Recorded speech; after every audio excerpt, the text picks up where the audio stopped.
this is based on a paper that was written for an ACI event a couple of years ago in Russia. And it not only goes over some of the data that he also has, but another bridge that we were working on. And as we know, most of the bridges are extremely deficient or structurally obsolete across the United States. You know, almost 10% now. The state is a little bit dated, but functionally obsolete almost 14%. So while we're doing a great job and doing a lot of rehabilitation and repair, we certainly aren't making a good grades when it comes to the American Society of Civil Engineers. When we look at functionally deficient bridges, we're really straining to support what's happening today, and that is we see more and more transportation across these types of bridges, and we're really sorely inadequate to carry these types of loads. And sometimes, unfortunately, when we look at bridges, they're also part of multiple man-made hazards, as we've seen across the world going on today.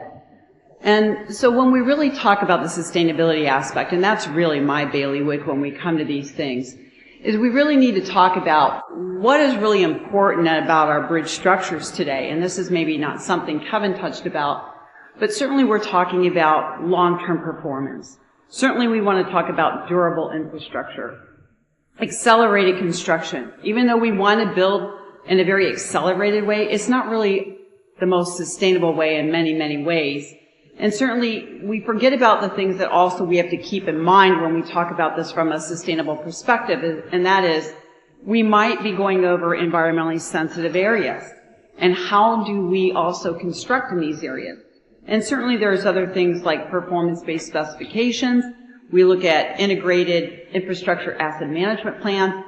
And certainly a lot of this comes down to, core infrastructure, looking at research and development facilities. And a lot of this is going on at a federal level, but a lot of it goes on at individual agencies, which is very important to understand. When I look at transportation impacts and the indicators, when we talk about sustainability, I look at it a little bit differently. Certainly from an economic viewpoint, I don't know about you, but I hate sitting in traffic.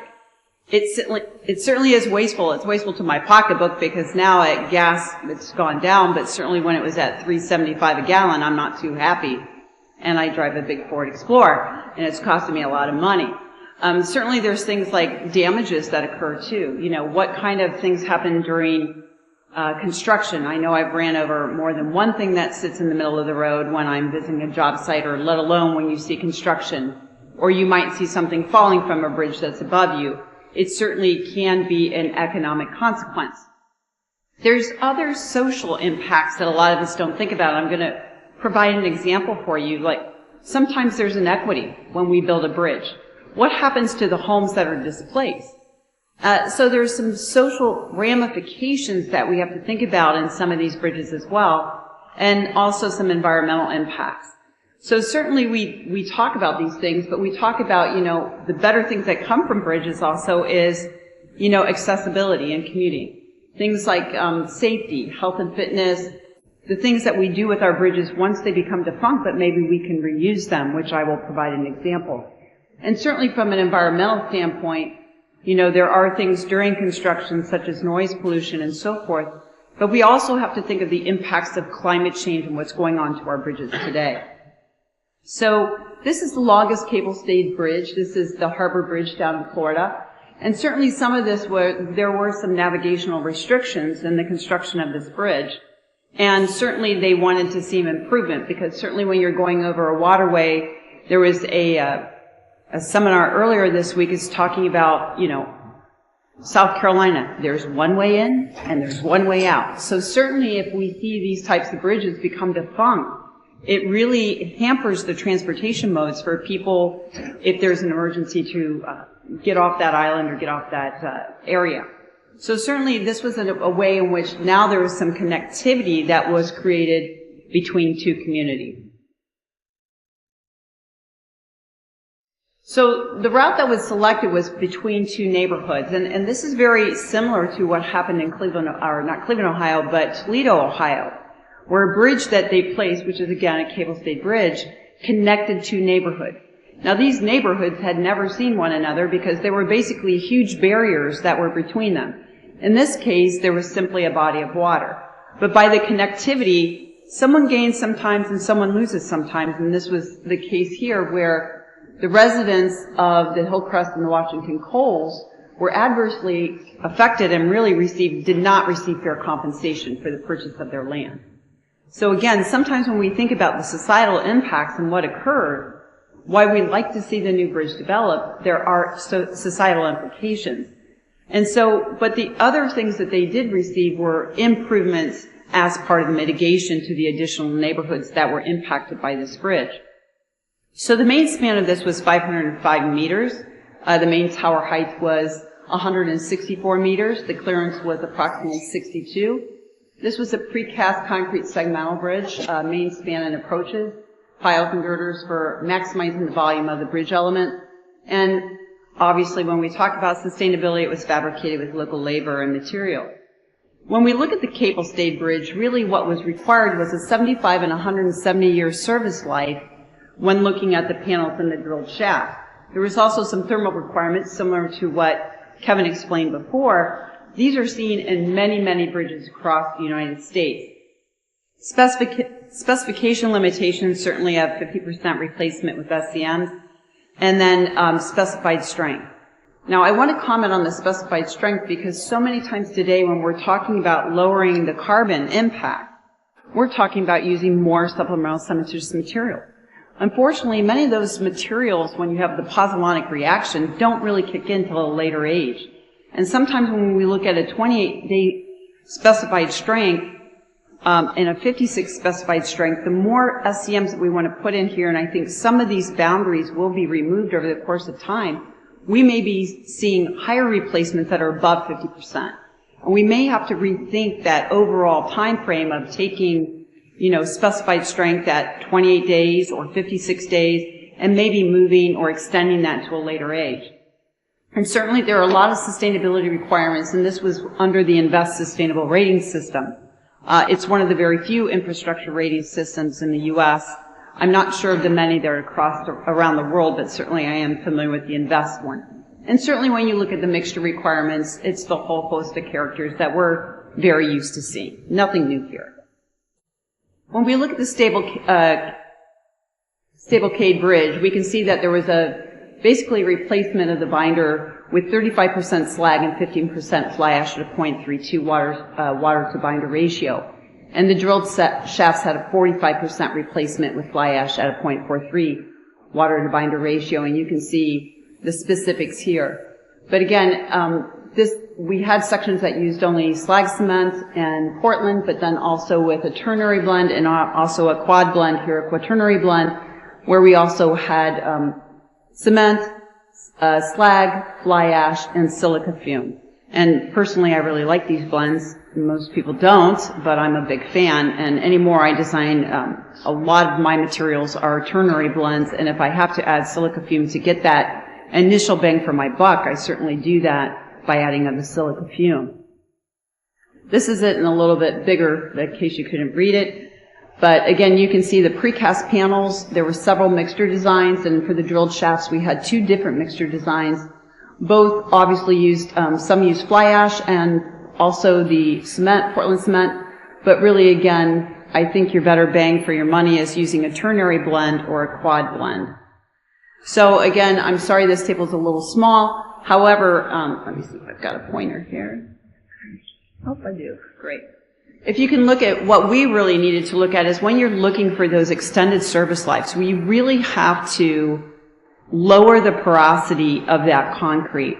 And sometimes that can be done by doing some simple testing. This actually required a little bit more testing when we were looking at chloride penetration and chloride permeability, along with some of the bulk diffusion coefficients and chloride migration coefficients. But certainly we can see, as we were doing this, you can go across and look at what's happened here. You can see that the length change was quite good, but then we're looking at the advanced cure compressive strength. We can see these are also quite good. Really what's important to me when we're talking about the extension of service life is really getting down to those lower diffusion coefficients. And certainly you have to remember these are 10 to the minus 13th, and certainly we can see these are extremely low, which means that our service life is going to be there because we are now basically creating a lot of tortuosity in this mixture design. So we're not going to allow the penetration of chlorides throughout the mixture. And certainly we can see the same in the bulk diffusion coefficient and other chloride migration, non-steady state migration, and so forth using NT build. So again, we can see very, very low bulk electrical conductivity in the hardened concrete.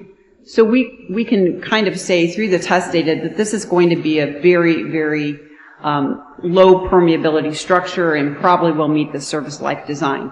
We can also look at this by using some of the things that are out there like Life 365 and so forth. And we can, I'm sorry this picture didn't blow up very well, but we can see that the service life as designed is really what we're going to see is about greater than 200 years service life. So again, we've designed this bridge using appropriate mixtures so that we can have very, very low diffusion of the chlorides. And you have to remember when we're down in Florida, you've not only got the splash zone that you need to consider, but you also have to consider the airborne chlorides as well. So again, a very important type of system when we're designing for these types of bridges. So I want to go a little bit further into this is that when we do these bridges, and as I said, there's many designs that go about it, and I'm going to change gears a little bit here and talk about another bridge in which this was a project development which included the span of the entire product development process. So when we start looking at bridges that are in part of the INVEST system or other rating systems, you really have to look at their impacts not from, when we start constructing, but really before and those impacts. And so when you look at INVEST, you're really looking at, what are the other baselines? You have to look at life cycle costing analysis. There may be habitat restoration. There may be bicycle and pedestrian access. And certainly we also know a lot about reduce and reusing materials. And certainly most of these also contain long service life of pavements. So when we look at the Stillwater Lift Bridge, this was actually, Kevin gave a lot of credence to what I'm going to talk a little bit and show his data, but I don't mean to, but we didn't coordinate very well, obviously. This was the Stillwater Lift Bridge that the St. Croix Bridge basically replaced. So the Stillwater Bridge was really causing a lot of congestion. As you can see, it's a lift bridge.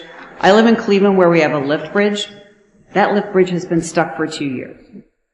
No one has gone over the lift bridge. So there are mechanical issues when you have things like lift bridges.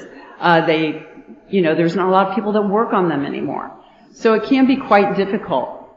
And so this bridge was actually opened in 1931. It was placed on the National Historic Register.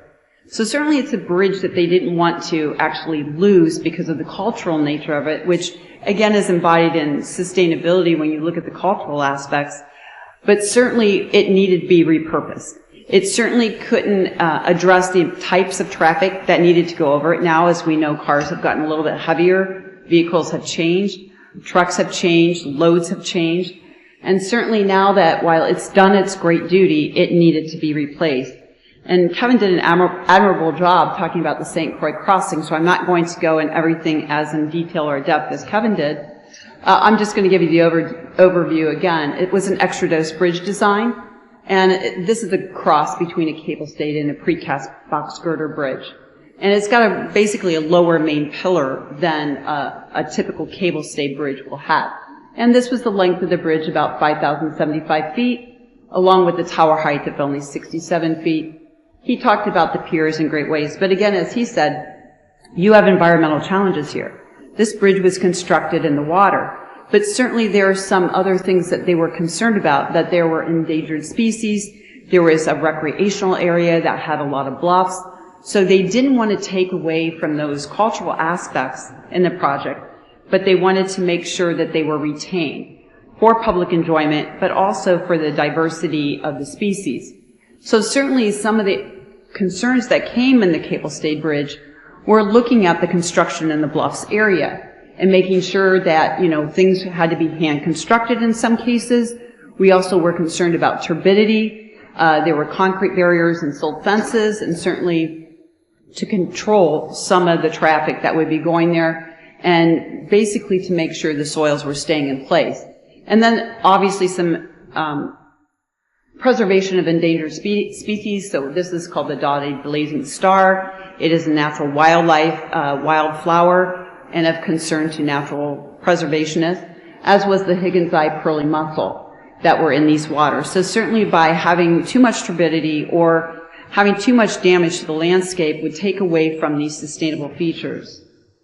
As Kevin said, this had 100 years service life with thermal requirements, and he talked very much about the peak curing temperature of all the mass elements would not exceed 160 degrees Fahrenheit. Strength requirements met no later than 56 days. Certainly the concrete placement, there were extended haul times, certainly must remain plastic for 180 minutes. All mixtures had to be tested and delivered under the standard ASTM delivery under 90 minutes, and it could be extended up to 180 minutes. Certainly all the mixture requirements, many of these difficult placements, we have to really keep in mind what admixtures are being used, and I think Kevin went through this quite well. We've recently done another project, which has been in Lake Erie, where we had to build a wall that is under the water, certainly, and so we're using like anti-washout mixtures. And again, there were concerns for the turbidity of the water and for the species, and of course, there's a lot of natural recreation that goes off of the Lake Erie waterways. And so in doing those kind of mixtures, we had to be very concerned about the types of admixtures that were used as well. Along with the anti-washout, we were using a polycarboxylate to help with the placement and also for the retention of slump. Now these, similar to what he has shown, our trucks didn't go out on a barge. We simply put everything into a box, but we had to load 6 trucks simultaneously. Then they went out, and then they were placed. So we did have to use some hydration control along with this. So as Kevin explained, these precast segments utilized air and train concretes, and also he showed the different types of strengths that were used. The piers utilized air and train 8,000 psi concrete, which he explained quite well. And again, the admixtures that were used were air and trainers, non-chloride accelerators, viscosity modifiers. And again, here's where good marriages make good concrete. And you really have to understand the types of concretes that you're trying to make. Certainly we would not want to use in this standpoint, as he explained, a normal water reducer. It's simply not going to do what you want it to do. You need to go up to those higher polycarboxylates and those types of superplasticizers to make these projects work effectively and efficiently. Kevin showed most of this data, so I'm not going to go over it in depth, but certainly you can see that how the bridge was progressing over time, that you can see they're coming out over the waterway, and it always amazes me how they are dead on to meet. I just always wondered what would happen if they didn't. You have to adjust, obviously. But you can see here they're ready for the fill here. But you can see the types of cement, and again, looking at, this was a grade 100 slag with fly ash, silica fume here at about 30 pounds, and he went over this and the cross beams quite well, so I'm not going to belabor the point. Certainly the thermal testing he described, for those of you that are not familiar with thermal testing, certainly we're making a large specimen and then we're putting sensors in to evaluate how the temperature is going to change over the course of time. Now, I am not going to tell you any more than I love these kind of boxes, and I think they should be mandated on every job that is requiring high-strength concrete. It is extremely important that we are actually curing these types of specimens as they should be cured. And this is something I'm seeing that's not being done, and when we're working with high-strength concrete, it's really should be mandated in the contracts. And the reason why is when you have these types of boxes that are actually at a particular temperature and can be having humidity, you are going to see those optimal strengths. You're going to see them. When you have poor testing, however, you often see that you do not see the strengths that you expect. The cylinders are not cared for, and now you can run into claims, which none of us want. So certainly I think it's important that you keep that in mind when you have these large projects that you are using curing boxes that are appropriate for the project. Certainly he showed this in the St. Croix Bridge, which is looking at the temperature limits, and he's explained this, so I'm not going to go through it. And certainly you can see the placement of the rebar and the challenging conditions.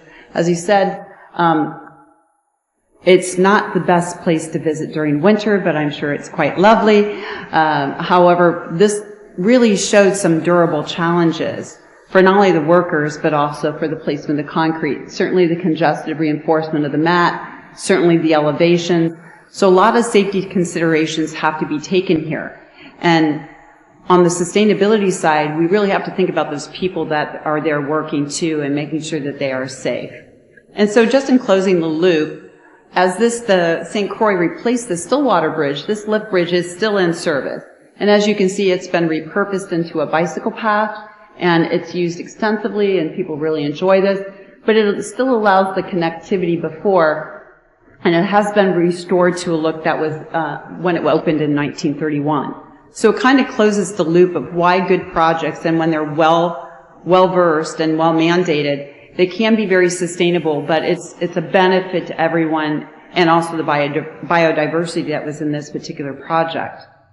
So in general discussion, when we talk about SCMs, we certainly see that there's a lot of benefits to using them, in which Kevin also stated. Replacement rates of 15 to 25% of the fly ash and 65 to 85% with the slag. Certainly, these effects are attributed by the pozzolanic reaction, but also we have successful mitigation against delayed etchenite formation at concrete temperatures up to about 170 degrees Fahrenheit. And so it's really important, again, knowing what your materials are. And so a lot of times what we're seeing right now is we're seeing more and more of these types of specifications kind of come down into regular type of project. We're seeing changes in our aggregate and because of some depletion. And so certainly you have to be aware of what type of materials you're working with and what part of the country you are in. So if you're designing in some location, make sure you really have a great understanding of what's going on in the location in which you're building. And so durability equals sustainability. I can't say this enough. There's been several papers that have been out, most recently Savvy Miller out of UC Berkeley, that has talked about by increasing the durability and the service life, we are basically over time lowering the amount of embodied energy, or CO2, whatever terminology we like to use. Because if we have to keep maintaining, reconstructing, refurbishing, this all costs energy. And so certainly by extending that service life and extending that durability, we're able to basically understand the life cycle costs of what that structure is going to be, but we can also lower the operational energy, which is required during the maintenance cycles. So certainly when we have higher sustainable materials, they will lend to the durability and maintenance, especially when we see higher SCM replacements. And in concluding, sustainable delivery of projects is really quite able to be achieved. So many people ask me, is it going to be delayed? Well, no. As Kevin showed, as long as you're doing the things appropriately, you are maybe enclosing to make sure that you are curing appropriately, we can stay on track. I don't see these as ultimately more expensive. I think they're more challenging in ways that the contractor has to be aware of what is necessary on the job site. And I think today, as we see more and more of our constructors wanting to be more sustainable, there are additional challenges. Some of those challenges might be in going from gas-powered type of tools to battery tools. If you think about it, if you have that many battery tools, you actually have to construct an area in which they can be stored. And a lot of those things are not in the minds of people now when they're designing. And they're saying, well, I think this is going to be easy, but I don't want you to use gas-powered tools. We have to keep all of those kind of things in mind as we go to more and more sustainable construction. And certainly, I think it's very important that we look at the life cycle costing.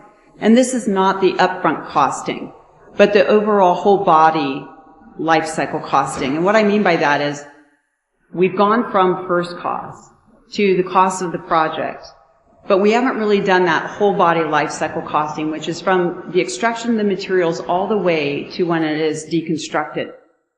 If we look at that, concrete fares very, very well in comparison to other materials because of its long life and its durability. So certainly I think it's a direction we need to go to. And certainly innovative materials and performance specifications aid in this. Prescriptive specifications are really quite daunting anymore. They limit you as a designer. They limit you as someone that can construct in a way such when you're using very less levels of Portland cement. Certainly some of the rules that are out there, a 1200 PSI over design, I think needs to be reevaluated, because in these over designs, you're almost changing the class of material. In some cases, if you're looking at a 4000 PSI, with a 1200 psi over design, you're at a 5200 psi you're at a 5200 psi strength. But then it comes back to QA/QC, which is very important from a plant perspective. Understand what your statistical deviation is in your concrete mixtures, and then you can get away from those 1200 mandated psi over designs. Certainly, collaboration is key here. When you're working with your contractors, your producers, your designers, it's all better to work on this up front rather than waiting to the last minute and getting into a situation that you don't know what direction to go. Or what was sustainable and planned to be sustainable now becomes unsustainable because you're tearing out concrete and you're replacing it again.